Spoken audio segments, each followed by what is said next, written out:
Olá, pessoal, espero que estejam todos bem. Vou começar o slide me apresentando, né? Meu nome é Viviane, sou enfermeira e técnica de enfermagem, né? Atualmente atuo no Hospital Dom Malan e na unidade básica no Juazeiro da Bahia, tá certo? Vamos estar aí discutindo, como eu já tinha falado, de relações humanas dentro da enfermagem. A relação do cuidado existe do profissional de enfermagem, empenho e paciência, porquanto o cuidador e a pessoa cuidada devem estabelecer uma relação mútua de respeito e confiança para que exista um êxito no tratamento. Então, o profissional de enfermagem ele tem que estabelecer esse vínculo com o paciente. Para quê? Para que seja primordial no seu tratamento. Então, se aquele paciente ele confia no seu trabalho, se ele tem respeito pelas suas atribuições, provavelmente o êxito daquele tratamento ele vai vir. Tá certo? Então, é por isso que é importante existir essa relação de cuidado do enfermeiro com o paciente. Essa relação de respeito que tem que ser mútuo das duas partes. Então, você estabelecendo esse respeito e esse tratamento de confiança, os resultados que você pode colher lá na frente são muito satisfatórios. Tá certo? Para isso, eu selecionei 4 palavrinhas-chave de dimensões do cuidado. Como devem ser essas dimensões do cuidar do enfermeiro, do técnico de enfermagem para o paciente? Então, o primeiro ponto que eu coloquei aí foi assistir. Então, é dar a assistência necessária àquele paciente, ouvindo sua individualidade, suas questões. Então, é tudo aquilo, né, que envolve o paciente, assistir toda a família, porque a gente sabe que aquele paciente vai ter que ser tratado de uma forma individual, né, com suas limitações, com suas dores. Então, é por isso que a gente deve assisti-lo de forma correta, nós como profissionais de saúde. Administrar aí entra desde as partes de medicações, como também a parte de administrar de cuidados mesmo com aquele determinado paciente, realmente sempre visualizando ele como paciente único, né? Porque nenhum ser humano é igual a outro, para administrar de forma correta, né? Essas medicações, esses cuidados com esse paciente. Ensinar, então aí entra educação e saúde, né? Para nós como técnicos de enfermagem, tá estipulando aí para esse paciente, para essa pessoa que está sendo cuidada. E o pesquisar. Então, pesquisar seria a parte de estar sempre aí se inovando, né, aproveitando das diversas tecnologias que nós temos, né, em nossas mãos, como os meios tecnológicos de informática, os nossos livros, nossos artigos. Então, para que a gente possa estar se apropriando do que a gente pode estar falando, instruindo aquele paciente em dados, né, em certezas. Não adianta a gente ter incertezas no cuidado ao nosso paciente. Então, é por isso que a gente tem que estar pesquisando, inovando em conhecimento, principalmente da saúde, né? Porque a gente percebe que a cada dia surge uma nova doença, a cada dia surge uma nova bactéria. Então, a gente tem que estar aí sempre inovando os nossos meios, né, de pesquisa, para a gente estar tendo uma boa dimensão do cuidado para com esse paciente que a gente possa estar aí prestando assistência, sendo ele ambiente hospitalar, home care, né, que hoje está muito em auge, né, que são aqueles cuidados extra-hospitalares que os técnicos de enfermagem atuam, né, dentro das residências. Aí a gente tem um cuidado maior nessa relação de pesquisar, está sempre se inovando em conhecimentos para que a gente possa estar aí ofertando não só para o paciente, mas à família essa confiança, essa dimensão de confiança de profissional com o familiar e com o paciente, principalmente. Certo? Aí eu vou falar um pouquinho para vocês sobre as dimensões de divisão de trabalho. Ninguém trabalha sozinho, isso aí a gente sabe desde que a gente começa a entender o que o mundo é mundo, a gente sabe que ninguém, né, trabalha sozinho. Na enfermagem não é diferente, tá, gente? Na enfermagem a gente não trabalha sozinho mesmo.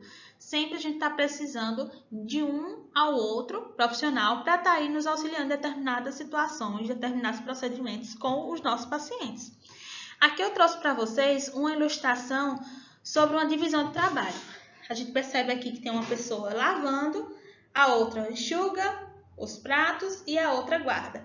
Então, esse processo de divisão do trabalho, a gente percebe que há uma dinâmica, que o processo vai ser mais rápido, que vai ser duradouro e que não vai ser tão exaustivo. Estou correta? Porque a gente percebe que se só tivesse uma pessoa aqui, o processo de trabalho ia ser mais demorado e ia ser mais exaustivo para essa pessoa que estava aqui na ponta sozinha resolvendo esse exercício de trabalho, certo? Então, aí eu trouxe para vocês o que seria essa divisão de trabalho, que é a atribuição de diferentes tarefas para diferentes pessoas, né, ou grupos. Ainda falando sobre divisão de trabalho, eu trago para a divisão de trabalho em enfermagem, que ainda assim existe uma ideia de trabalho, né? Do trabalho na enfermagem dividido de duas maneiras, professora. Do enfermeiro, do enfermeira, que fica lá na mesa só gerenciando as atividades, e dos técnicos e auxiliares de enfermagem, que são aqueles que estão lá com a mão na massa, resolvendo tudo com o paciente. Então, antes se tinham essas ideias de que o enfermeiro ele gerenciava toda a questão da administração e não fazia os procedimentos. Hoje a gente já sabe que a equipe ela é composta pelo enfermeiro e pelo técnico. Então, se a gente é equipe, a gente tem que colaborar um com o outro. Então, claro que vai existir atribuições que é só do técnico de enfermagem, que é só do enfermeiro. Mas a gente pode citar um exemplo, por exemplo, estou no meu setor e o telefone toca. Eu não atendo porque eu não sou enfermeiro. Então, só o enfermeiro pode atender o telefone. Não, gente, a gente tem que saber dividir o trabalho, sim, né, em determinadas funções, mas que não influi a gente estar ali resolvendo alguma atividade ou outra do enfermeiro, que não flinja a responsabilidade do enfermeiro e do técnico de enfermagem, porque cada um tem uma atribuição dentro do nosso ambiente hospitalar, dentro da nossa unidade básica de saúde, mas que não impede de eu estar ali sobrecarregada no plantão e estar ali ajudando o meu enfermeiro, por exemplo, preencher alguma papelada, certo? Ou então, vice-versa, o enfermeiro está fazendo algum procedimento técnico. A equipe ela é para ser ajudada, né, uns aos outros. Então, para ser uma equipe de trabalho, a divisão de trabalho de enfermagem ela tem que ser bem precisa, bem concisa. A equipe tem que se unir realmente para um propósito maior, um foco que é realmente o nosso paciente. Tá, gente? Então, o foco maior dentro da assistência sempre será o paciente. Então, se for benefício do paciente estar o enfermeiro ali auxiliando o técnico em alguma atividade, em algum procedimento, é viável, tá? Claro que a gente vai ainda se deparar aí com vários tipos de enfermeiro, com vários tipos de técnicos, de colegas, que realmente não vão ser sucintos a lhe ajudar. Porém, existem aquelas equipes que são bem maleáveis e que realmente sabem trabalhar em equipe. Não é você estar fazendo a tarefa do outro, é você estar ali se dividindo o seu trabalho para que ninguém fique exaustivo. Não fique exaustivo para ninguém e que haja um bom êxito em que o nosso foco principal, que é o paciente. Tá certo? Então, eu trouxe para vocês aí uma simples trecho do Corém, tá certo? Onde diz que a profissão de enfermagem decorre da divisão do trabalho do médico para a complementação do trabalho manual dos cuidados com o paciente durante todo o período colonial. Eram comumente conhecidas como religiosas, parteiras e voluntárias. Então, eu trouxe para vocês, né, o que a gente já deve saber, que antigamente a equipe de enfermagem era composta 100% por mulheres. Então, eram aquelas mulheres religiosas, né, que viviam realmente nos mosteiros, né, e dentro das suas casas religiosas mesmo, e aí que faziam esse trabalho de ajudar o médico, né? As parteiras, que aí já existem há muito tempo, e que faziam realmente os partos domiciliares nas casas dos pacientes, e voluntárias, que eram aquelas mulheres que nem eram da vida religiosa, nem eram parteiras, mas que não tinham vocação, que não queriam o matrimônio, né? Que não queriam se unir a outro homem, e aí preferiam ir para os campos de guerra para estar ali auxiliando, dando um serviço de saúde para aquela população do exército, né? Aos guerreiros. Hoje em dia já se mudou muito, né? A gente já vê enfermeiros, né? Homens trabalhando como enfermeiros e bons enfermeiros. Eu costumo dizer que os enfermeiros homens que eu conheço são uns exemplos, né, de profissionais, de seres humanos incríveis que eu posso levar para a vida. Então, hoje em dia já acabou, já cessou essa ideia de enfermagem ser só de mulheres e ser só auxiliar de médico. A gente tem que ter essa deterioração do saber de antigamente. Hoje em dia ainda se traz muito, né, uma sociedade machista onde diz que o enfermeiro é sim auxiliar de médico.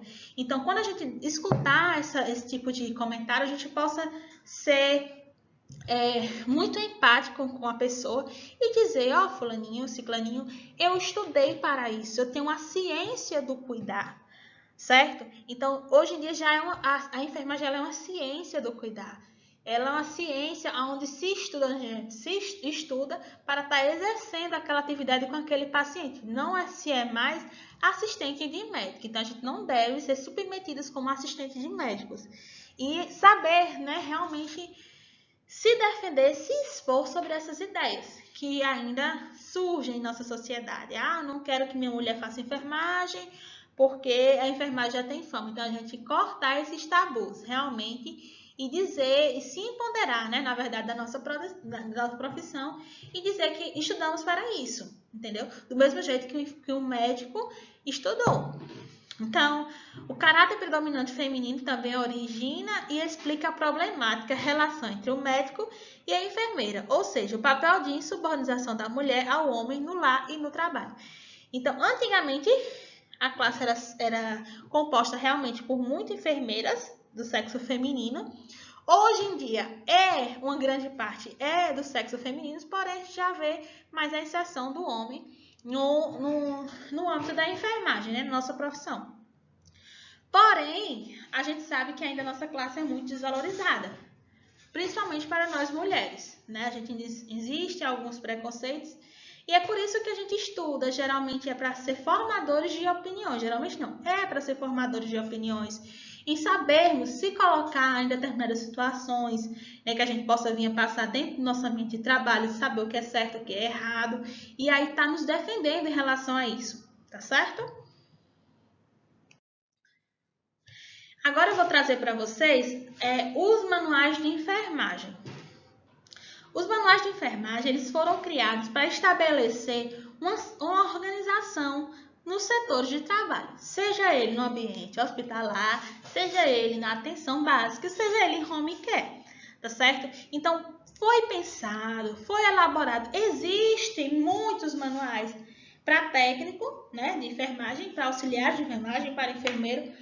Para todo profissional de saúde existe manual, tá certo? Então, serve justamente para isso, para definir uma organização de trabalho, para que aquele ambiente de trabalho seja efetivo, organizado e conciso, ou seja, certo, aonde qualquer pessoa que chegar realiza aquele mesmo procedimento daquela mesma forma, tá certo? Então, é para isso que existem os manuais de enfermagem. Trago para vocês também, só para conhecimento, o POP, que são procedimentos operacionais padrões que existem em cada setor do ambiente hospitalar, seja eles hospitalar ou de unidade básica. Ah, professora, para que esse POP? Existe esse POP para que os cuidados eles sejam certos, né? E para que evitem erros. O erro, ele é passivo do ser humano. Só que quando a gente fala de vidas, a gente tem que minimizar essa questão do erro para que a gente possa estar realmente realizando a nossa função, que é salvar vidas e não tirá-las, certo? Então, esses POP vocês vão encontrar no ambiente hospitalar, geralmente, e ele tem algum responsável.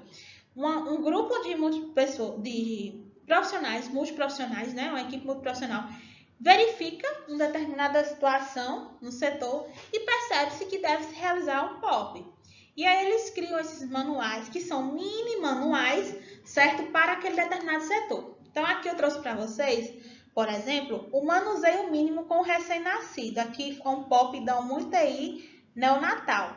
Então, o que tem no POP? Sempre vai existir a data, né, que ele foi elaborado, quem foi o autor, né, Quem for responsável pela execução, quem é responsável pela execução desse POP, né? Aqui a gente tá vendo que a equipe, ele botou a equipe multiprofissional da UTI neonatal desse determinado hospital aqui. Aqui é o conceito, para quem ele é indicado, o local da realização, onde vai ser feito esse POP, o registro do procedimento, onde é que vai ser registrado esse procedimento, tá certo? Os materiais que vão ser necessários para utilizar e a descrição passo a passo do procedimento, tá certo? Então, esse POP aqui, ele é muito importante. Quando vocês estiverem já atuando, vocês podem ter a curiosidade de perguntar se no setor de vocês tem POP, tá certo? Ah, professora, sempre então vou ter que olhar um POP quando eu for fazer determinado procedimento? Se você é novato, sim, você vai começar olhando, né? Vendo qual a maneira certa. Só que com o passar do tempo, você vai pegando a prática e aí você vai perceber que você vai estar fazendo aquilo não automaticamente, mas você já vai ter aquilo em mente, o que se deve fazer passo a passo. Claro, não excluindo a importância do POP, do que tem no POP, tá? Porque se ele foi criado, é porque observou-se alguma necessidade. Então, para que não haja minimamente os erros, é necessário usar os manuais e os POPs que a gente tem disponível no nosso ambiente de trabalho, tá certo? Ainda falando um pouquinho sobre divisão do trabalho, eu trago para vocês a escala de enfermagem. Essa escala aqui é uma escala que foi do bloco cirúrgico do Malan, bem recente, tá vendo? Agosto. E aí, eu trago para vocês todos aqui onde tem como é feita uma escala de enfermagem. Não é técnico que faz escala de enfermagem, tá certo? É a gerente de enfermagem, mas vocês devem conhecer para que vocês não fiquem perdidos no ambiente de trabalho de vocês, né? Quando vocês chegarem e se depararem com a escala, vocês saberem que é a sua escala de trabalho. Então, vamos lá. Nessa coluna aqui, eu tenho o nome dos profissionais que eu tenho no meu setor, certo? Aqui é a matrícula, que é o registro que a gente tem dentro da unidade do hospital. Aqui a gente tem o número do nosso Corém, que é o número do conselho. De 1 a 31 são os dias do mês, né, que eu tenho para esse pessoal trabalhar. As cores amarelas indicam que essas pessoas que estão amarelas vão trabalhar os dias ímpares. Quem está de cor rosa vai trabalhar os dias pares. Aqui é uma escala de plantão. Então, plantão vai trabalhar um dia, folgar outro. Trabalhar um dia, folgar outro. Trabalhar um dia, folgar outro. Então, sempre vai ser assim, tá? Para o turno diurno, que é o de cima, e o noturno, que vai ser embaixo. Embaixo, a gente tem uma legenda de como é feito para que o que são todas essas cores, tá? Existem vários, só lembrando que existem vários modelos de escala, tá, gente? Aqui é o exemplo que eu trouxe de umas do hospital que eu trabalho. Aqui eu tenho o horário de repouso de cada profissional, tá certo? Então, você vai olhar seu horário de repouso e vai ver qual horário que você vai poder tirar. Mas embaixo eu tenho todos os profissionais que estão afastados. E aqui os códigos, que é o código do computador mesmo que ela utiliza para diferenciar uma escala da outra. Quem é número 3 fica par, quem é número 4 fica ímpar, por exemplo. Um exemplo. Tá certo? É só para título de curiosidade vocês saberem o que é uma escala de enfermagem. Ainda falando sobre escalas de técnicas de enfermagem, eu trago para vocês a escala mais divisão, de como é dividido o trabalho no bloco cirúrgico, tá? Aí ainda ela coloca, divide em dias pares, dias ímpares, quem é de dia, e noite par e noite ímpar, que é a noite, certo? Cada setor desse vai ter um técnico responsável. Ah, professora, então quer dizer que eu vou ser responsável por uma sala sozinha? Não, como eu falei para vocês, ninguém trabalha sozinho. Geralmente, quando está tendo cirurgia em uma sala, outro coleguinha que está sem fazer, que está com a sua sala vazia, vai ajudar. E assim, sucessivamente, tá certo? Até finalizar um ciclo. Ah, por que então tem o nome de um responsável? Porque existe o checklist de sala, por exemplo, que é onde aquele técnico vai ter que estar conferindo todos os materiais que tem ali no checklist, ver se tem na sala, e aí dando baixa para que possa dar um parecer à gerência. Se estiver faltando alguma coisa, ele poder estar ali destacando, né, anotando, porque tudo na enfermagem tem que ser anotado para ir prestar conta à gerência, para dizer à gerência que aquele material naquele determinado plantão não está. Aqui ainda ela coloca algumas informações, né? E é basicamente isso que é feito, como é feita uma divisão do trabalho do bloco cirúrgico, tá? De onde eu trabalho. Mas, como eu falei para vocês, todos os lugares vão ter a sua escala definida. Vai ter outros modelos, vocês vão se deparar com outros modelos por aí, tá? E aí, com as escalas de trabalho, eu finalizo com vocês essa disciplina de relações humanas. Eu espero de verdade ter contribuído, né, para um pouquinho o conhecimento de vocês. Me coloco à disposição para tirar dúvidas, certo? Podem perguntar a coordenação, meu telefone, estou aberta, meu e-mail também, que eu estarei aí tirando todas as dúvidas de vocês. E desde já, obrigada. Espero estar com vocês em breve, certo? E tudo de bom. Bons estudos!